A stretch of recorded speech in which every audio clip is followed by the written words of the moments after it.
Hello and welcome to अभी तक teacher YouTube channel. तो सीटेट एग्जाम में पास होने के लिए आज की वीडियो में आपको ऐसे पॉजिटिव और नेगेटिव वर्ड के बारे में बताऊंगा जिन शब्दों के द्वारा आप पता कर सकते हैं कि उस प्रश्न का उत्तर कौन सा सही होगा और कौन सा गलत हो सकता है कहते हैं।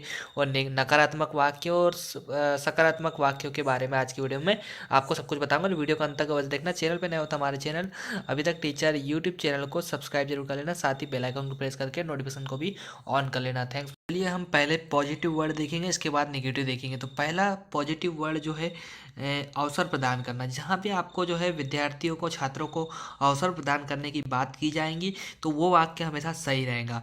मतलब कि छात्रों को हमेशा जो है अपने किसी प्रकार के भी कार्य करने को उनको अवसर देना पड़ेगा, तभी वो जो है आगे सीख पाएंगे। और इसलिए जो है ये सब वाक्य इस प्रकार का पॉजिटिव वाक्य कहलाता है।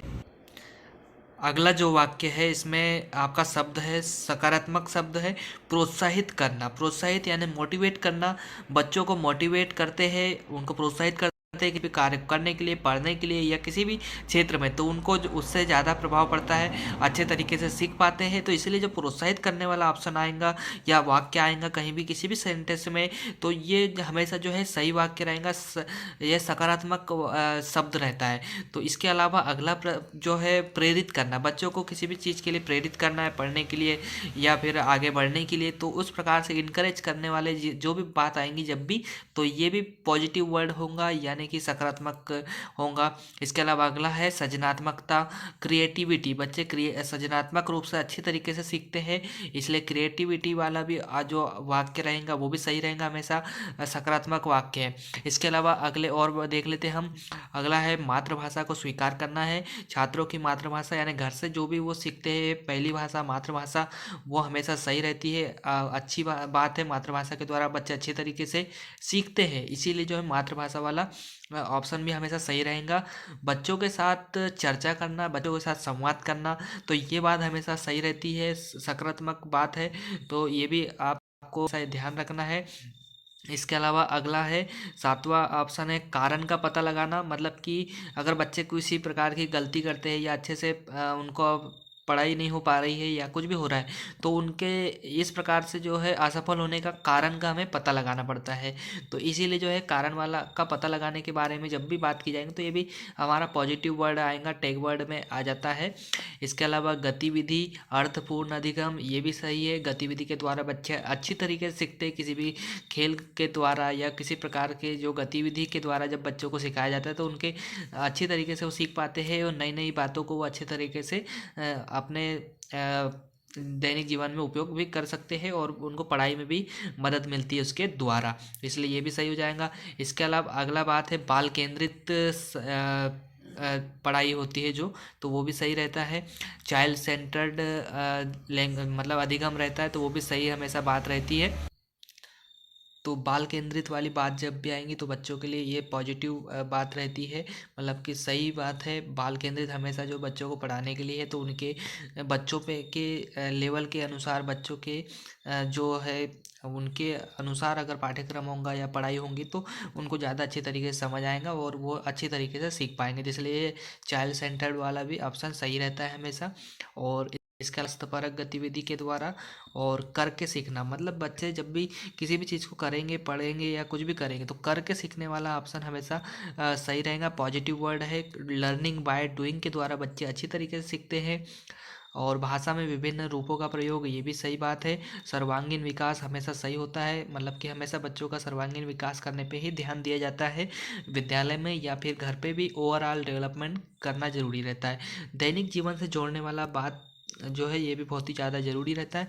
तो आपको एग्ज़ाम में जब भी दिखे दैनिक जीवन के बारे में तो ये पॉजिटिव वर्ड है, तो इसका आपको हमेशा ध्यान रखना है। दैनिक जीवन से आप जोड़ेंगे तो बच्चे अच्छी तरीके से सीख पाएंगे। है दृश्य श्रव्य सामग्री का प्रयोग के द्वारा और विविध गतिविधि के द्वारा, तो ये सारे पॉजिटिव वर्ड है।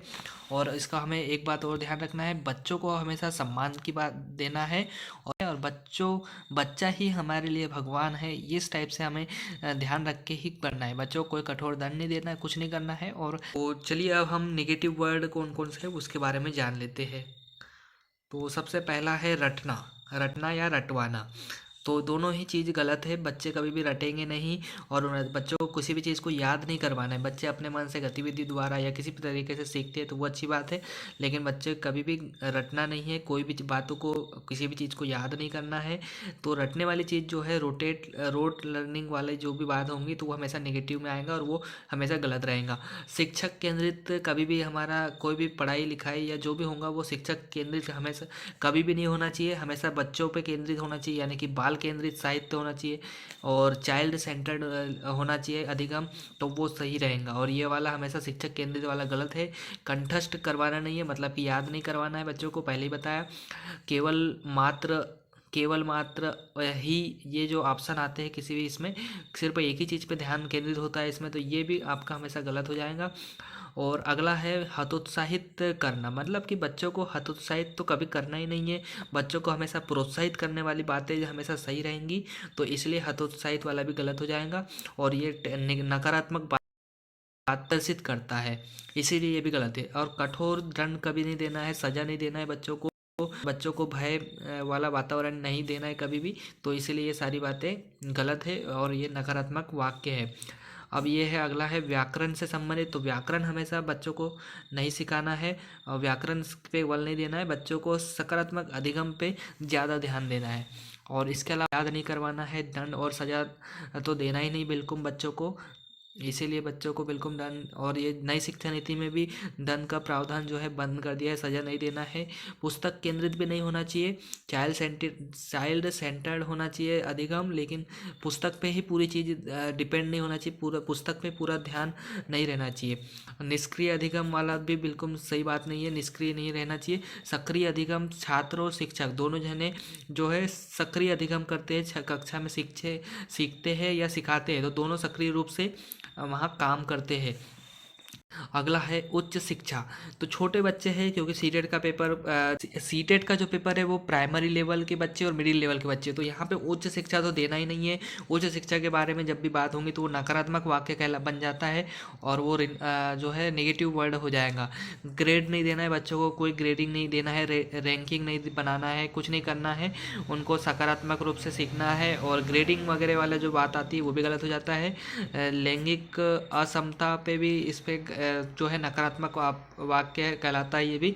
और व्याख्यान नहीं देना है बच्चों के सामने जाके, सिर्फ व्याख्यान देंगे तो बच्चे जो है, अब नई शिक्षा नीति के अनुसार तो व्याख्यान विधि का प्रयोग भी ज़्यादा नहीं करना है, सिर्फ बच्चों को जो है गतिविधि आधारित या लर्निंग बाय डूइंग के द्वारा सिखाना है। व्याख्यान मतलब कि लेक्चर विधि या व्याख्यान विधि इसके ज़्यादा बच्चे अच्छी तरीके से नहीं सीख पाते हैं।